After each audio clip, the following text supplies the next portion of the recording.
জয়পুরহাটে একাধিক ছাত্রীকে যৌন নিপীড়ন ও শ্লীলতাহানির অভিযোগে রেজাউল করিম ও তৌহিদুল ইসলাম নামে দুজন মাদ্রাসার শিক্ষককে গ্রেপ্তার করেছে পুলিশ।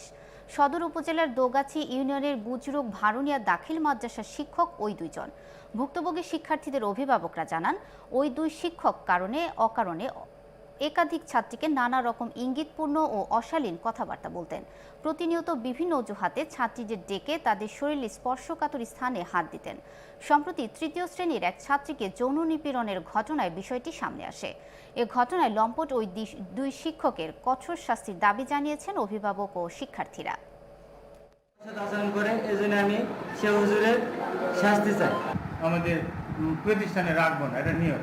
শিক্ষা বিভাগের ম্যানুয়াল অনুযায়ী যে ব্যবস্থা নেওয়ার দরকার সেই ব্যবস্থা আমি নিব। তারা এই কাজটা এভাবে মেয়েদেরকে উত্তপ্ত করেছিল।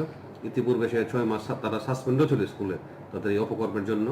আজকে সকালে একই কাজ করার পর আমাদের কাছে যখন তথ্য আসলো, আমরা সাথে সাথে মামলা রুজু করে দুজন শিক্ষককে গ্রেপ্তার করি।